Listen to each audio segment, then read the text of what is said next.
जय मसीह की। कैसे हैं आप सब लोग? मैं आशा करता हूँ आप सब बहुत ही अच्छे से होंगे और बहुत ही खुशहाली से आप लोग होंगे। प्रभु का धन्यवाद हो और प्रभु को धन्यवाद देना चाहता हूँ आज के दिन के लिए कि परमेश्वर ने फिर से एक अवसर मेरे जीवन में दिया कि मैं आपके सामने प्रभु के वचन में से कुछ बांट सकूँ। तो प्रभु के वचन में जाने से पहले मैं आप सबसे निवेदन करता हूँ कि आप हमारे चैनल को जो है सब्सक्राइब करें, लाल बटन दबाकर, और लाइक करें। और अगर आपको हमारा वीडियो पसंद आए और आपको सीखने को मिलता है तो आप वो दूसरों को भी बांट सकते हैं, शेयर कर सकते हैं। तो आप ऐसा करेंगे तो निश्चित रूप से प्रभु आपको आशीषित करेगा। और मेरी प्रार्थना आप सब लोगों के लिए कि प्रभु आपको हर एक क्षेत्र के अंदर ऊंचा करे, बढ़ाए और आपको परमेश्वर ऊंचे स्थान पर रखे। प्रभु आपको बहुत आशीष दे। आइए वचन की ओर चले। और आज का जो वचन है वो इस प्रकार से है कि हम लोग कई बार जो है प्रभु को धन्यवाद नहीं देते हैं, लेकिन प्रभु का वचन हमें बताता है कि हमें उसका धन्यवादी बनना चाहिए, क्योंकि जो भी कुछ हमारे जीवन में परमेश्वर दिया है, एक अद्भुत चीज़ परमेश्वर हमको दिया है। हमें जीवन की श्वास दी है, हमारे पास जो कुछ भी है प्रियो, सब कुछ परमेश्वर ने हमें अपनी दया के द्वारा दिया है। इसलिए परमेश्वर हमसे बदले में और कुछ नहीं चाहता है। परमेश्वर हमसे बदले में एक ही चीज़ चाहता है कि हम उसको धन्यवाद का बलिदान चढ़ाएं। इसलिए भजन संहिता 50:23 में लिखा है कि जो धन्यवाद का बलिदान चढ़ाने वाला है वो मेरी महिमा करता है, जो अपना चरित्र उत्तम रखता है मैं उसे अपना किया वो उद्धार दिखाऊंगा। यानी धन्यवाद का बलिदान चढ़ाना परमेश्वर की महिमा का कारण बनता है। यानी अगर हमें उसकी महिमा करनी है तो हमें क्या करना है? उसको धन्यवाद देना है, उसको बलिदान चढ़ाना, धन्यवाद का बलिदान। इसलिए बाइबल हमें बताती है कि हम उसका धन्यवादी बनना चाहिए। और इसलिए एक और वचन हम पढ़ते तो यहाँ लिखा है, पहला थिस्सलुनीकियों उसका 5वां अध्याय उसका 17 वचन लिखा है, वरन 18 में लिखा है, हर बात में धन्यवाद करो क्योंकि तुम्हारे लिए मसीह यीशु में परमेश्वर की यही इच्छा है। प्रियो, हर एक बात के लिए हम परमेश्वर का धन्यवाद करें, हर एक चीज़ के लिए प्रभु को धन्यवाद करें। लेकिन हम देखते कई बार हम मसीह लोग परमेश्वर को धन्यवाद नहीं देते हैं, परमेश्वर को हम भूल जाते हैं, उसके कामों को हम भूल जाते हैं, उसके कामों को हम स्मरण नहीं करते हैं। कई बार जो काम उसने अद्भुत और बड़े बड़े किए हैं, हम उन कामों को बिल्कुल नज़रअंदाज कर देते हैं और हम भूल जाते हैं। इसलिए प्रभु का वचन हमें बताता है कि हमें उसके उपकारों को, उसके कामों को हमें याद करते हुए उसका धन्यवाद करना चाहिए। और परमेश्वर की इच्छा यह है कि हम उसको धन्यवाद दें। परमेश्वर चाहता है कि हम उसका धन्यवादी रहें। और इसलिए हम बाइबल में पढ़ते हैं कि एक बार प्रभु यीशु मसीह के पास 10 कोढ़ी आए जो एक गाँव के अंदर थे। और उस गाँव में जब यीशु मसीह ने प्रवेश किया तो वहाँ पर 10 कोढ़ी यीशु मसीह के पास आए और वे प्रभु यीशु मसीह से विनती करने लगे कि हे पिता, हम पर दया कर। और वे इससे प्रार्थना करने लगे। तब परमेश्वर ने, प्रभु यीशु मसीह ने उनसे कहा कि जाओ और अपने आप को याजकों को दिखाओ। और जब वे रास्ते में चल रहे थे तो वचन में लिखा है कि वे सब ठीक हो गए। लेकिन हम देख पाते हैं कि एक ही व्यक्ति उन 10 में से प्रभु यीशु मसीह के पास आया और प्रभु यीशु मसीह के सामने घुटने टेक कर और उसका धन्यवाद करने लगा और उसकी बढ़ाई करने लगा। तब प्रभु यीशु मसीह ने उससे पूछा, क्या वे 9 चंगे नहीं हुए थे? तब उस कोढ़ी ने कहा, जो शुद्ध हो गया था, उसने कहा वे सब ठीक हो गए थे। उसने कहा वे कहाँ हैं? यानी प्रभु यीशु मसीह चाहता था कि वे भी उसके पास आते उसका धन्यवाद करने के लिए। आप देखिए, जब वो एक दशा में थे, बड़ी मुश्किलों में थे, कोढ़ की एक बीमारी बड़ी भयानक बीमारी होती है और वो बीमारी इतनी भयंकर होती है कि लोग उस व्यक्ति से दूरी बनाते हैं, उसको अलग बर्तन, अलग चीज़ें और अलग स्थान देते हैं ताकि वो बीमारी दूसरों को ना फैले। लेकिन वे धन्यवाद देने की जगह जब उनकी ज़िंदगी में अद्भुत काम हो गया, वे परमेश्वर को भूल गए।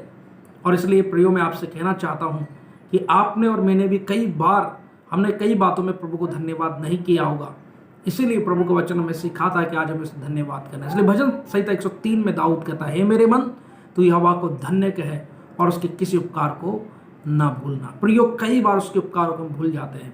मैं आज आपसे कहना चाहता हूँ, उसके हर एक उपकार, हर एक कार्य के लिए हम परमेश्वर का निरंतर धन्यवाद करते रहें, क्योंकि परमेश्वर की है इच्छा। यानी आपके और मेरे पास एक हृदय होना चाहिए, धन्यवादी हृदय, केवल शब्दों से नहीं परंतु हम अपने कामों के द्वारा अपने चरित्र के द्वारा, अपने जीवन के द्वारा इस बात को प्रकट करें कि हम परमेश्वर के धन्यवादी हैं। प्रियो, अभी इसको दूसरा जो पहलू हम देखेंगे तो क्या होगा अगर एक व्यक्ति धन्यवादी नहीं है तो वो क्या होगा, एक घमंडी हो सकता है। वो व्यक्ति, उसके अंदर घमंड हो सकता है, वो घमंड से भरा हो सकता है, उसके एटीट्यूड में, उसके विचारों में घमंड आ जाएगा अगर धन्यवादी नहीं है तो। इसलिए प्रभु हमें चेतावनी देता है कि हमारे जीवन में कोई घमंड नहीं होना चाहिए। इसलिए मैं आपके लिए कुछ वचनों को पढ़ना चाहता हूँ, और अगर आपके पास बाइबल है तो आप भी पढ़ सकते हैं, और अगर आपके पास नहीं है तो आप सुन सकते हैं। व्यवस्था विवरण की पुस्तक हम निकालें और उसका 8वां अध्याय, जहाँ पर इस प्रकार से लिखा है कि परमेश्वर हमें कुछ बातों की चेतावनी को देता है। और यहाँ लिखा है व्यवस्था विवरण उसका 8वां अध्याय और 11 वचन से मैं आपके लिए पढ़ रहा हूँ। इसलिए सावधान रहना, कहीं ऐसा ना हो कि अपने परमेश्वर यहोवा को भूलकर उसकी जो आज्ञा, नियम और विधि में आतुर सुनाता उनका मानना छोड़ दे।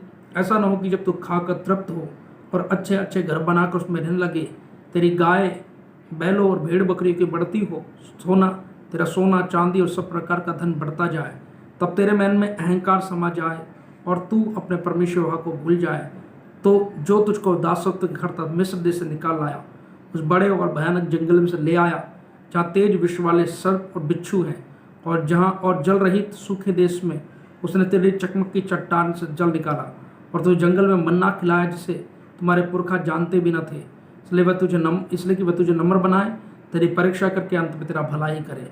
कहीं ऐसा ना हो कि तू सोचने लगे कि ये संपत्ति मेरी ही सामर्थ्य और मेरी ही भुजबल से मुझे प्राप्त हुई है। और तू अपने परमेश्वर यहोवा का स्मरण रखना, क्योंकि वही है जो तुझे संपत्ति प्राप्त करने की सामर्थ्य देता है। इसलिए जो वाचा उसने तेरे पूर्व शपथ खाकर बांधी थी उसको पूरा करे, जैसा आज प्रकट है। प्रियो, हम यहाँ पर इस प्रकार पढ़ते हैं कि परमेश्वर का वचन बताता है, जब हमारी जिंदगी में सब कुछ आने लगता है, बढ़ने लगता है, तो कई बार हम उस देने वाले को, यानी जो हमारा परमेश्वर है, प्रभु यीशु मसीह जो जिसने हमें दिया है, हम उसको भूल जाते हैं। इसलिए हमें चेतावनी दी गई है कि हमारे मन में कहीं भी अहंकार ना समा जाए। इसलिए वचन में लिखा है कि जब मैं तुझे उस उत्तम देश में पहुंचाऊं, उस जगह में पहुंचाऊं जहां पर दूध और मधु की धाराएं बहती हैं, जो कुएं तूने नहीं खोदे वो तुझे मिले, और जो काम तूने नहीं किया और वो काम के आशीष तुझे मिले, भेड़ बकरियां तुझे मिले, सोना चांदी की बढ़ती तेरे जीवन में हो, उन्नति आती चली जाए, तब तेरे मन में अहंकार ना समा जाए। प्रियो, ये होता है आज के समय में। हम देखते लोगों के मनों में घमंड से वे भर जाते हैं जब उनकी जिंदगी में सब कुछ आने लगता है, सब कुछ परमेश्वर ने देने लगता है, लेकिन वो भूल जाता है कि मेरी योग्यता से नहीं है, परंतु ये परमेश्वर का अनुग्रह मुझ पर हुआ है। मैं आज आपसे कहना चाहता हूँ, एक चरित्र अपना आपका होना चाहिए, धन्यवाद का चरित्र।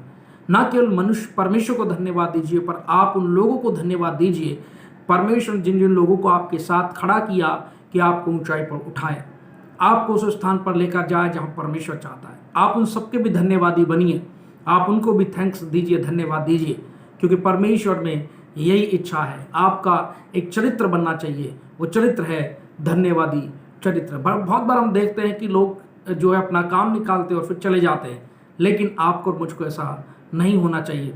इसलिए मैं आज आपसे कहना चाहता हूँ कि धन्यवाद करने वाला, परमेश्वर का वचन में भी लिखा, धन्यवाद करने वाला परमेश्वर की महिमा करता है। यानी अगर आप धन्यवादी व्यक्ति हैं तो आप उसकी महिमा करने वाले व्यक्ति हैं। इसलिए बाइबल में बहुत सारे पदों को इस प्रकार देखते हैं जहाँ लिखा हुआ है कि हम उसको धन्यवाद दें। और इसलिए राजा दाऊद भी प्रभु को हर समय धन्यवाद करता था, क्योंकि परमेश्वर ने दाऊद के लिए बड़े अद्भुत काम को किया था। जबकि दाऊद एक राजा बन गया, तब भी उसका दिल में कितनी नम्रता और दीनता थी कि वो परमेश्वर के लिए विश्वास योग्य बना रहा। मैं आज आपसे यही कहना चाहता हूँ कि हम परमेश्वर के लिए धन्यवादी बने और हर समय उसको धन्यवाद करते रहें। और मैं विश्वास करता हूँ परमेश्वर आपको निश्चित रूप से आशीष कर, जितना आप उसका धन्यवाद करेंगे, जितना आप उसको धन्यवाद देंगे, उतना ही आपको वो और ऊंचाई पर लेकर जाएगा, क्योंकि वो ये जान जाएगा कि इसको मैंने थोड़ा दिया और ये थोड़े में विश्वास योग्य है, तो वो आपको और भी अधिक देगा। ये परमेश्वर के राज्य का सिद्धांत है। जब हम उसके लिए धन्यवादी बनेंगे, अगर हमें थोड़ा मिला तो हम थोड़े में विश्वास योग्य रहे, धन्यवादी रहे, तो हमें और भी बढ़कर क्यों ना देगा। इसलिए मैं आज आपसे यही कहना चाहता हूँ कि आप और मैं हर एक बातों में प्रभु यीशु मसीह के धन्यवादी बने, पवित्र आत्मा के धन्यवादी बने, पिता परमेश्वर के धन्यवादी बने, और हर उन लोगों के लिए जिन लोगों ने आपको यहाँ तक पहुँचाने में सहायता की, आप उनको भी धन्यवाद दें। कई बार हम कुड़कुड़ाते हैं, कई बार हम बड़बड़ाते हैं, कई बार हम बहुत सारी शिकायतें करते हैं। ये बहुत आसान है प्रियो, बहुत आसान है ये सब करना, लेकिन बहुत कठिन काम है जो है वो धन्यवाद देना। आज मैं आपसे कहना चाहता हूँ, आप धन्यवादी बने, आपका हृदय धन्यवादी बने। इस्राएली लोगों के समान नहीं जो हर बात के लिए कुड़कुड़ाते थे, हर बात के लिए जो है वो जो है शिकायतें करते थे। इसलिए परमेश्वर का वचन कहता है उनसे वो प्रसन्न नहीं हुआ और बहुत सारे जंगल में नाश हो गए। कई बार जब हम धन्यवादी हृदय नहीं होता तो हम कुड़कुड़ाते हैं और वो हमारे लिए एक नाश का कारण बन जाता है। परमेश्वर को कुड़कुड़ाने वाले लोग नहीं चाहिए, परमेश्वर को धन्यवादी लोग चाहिए, जिसको धन्यवाद दे, उसके आभारी हों, नम्र हों, दीन हों। ऐसे लोग परमेश्वर को चाहिए, क्योंकि परमेश्वर ऐसे लोगों को प्रेम करता है और उनसे प्रसन्न भी रहता है। सो मैं आज आपसे कहना चाहता हूँ कि आप लगातार परमेश्वर का धन्यवाद करते रहें। जैसा कि भजन 92 में लिखा है, यहोवा का धन्यवाद करना भला है, हे परम प्रधान तेरे नाम का भजन गाना भी भला है। प्रातःकाल को तेरी करुणा, प्रति रात तेरी सच्चाई को स्मरण करना भी भला है। सो प्रभु आप सभी को आशीष दे।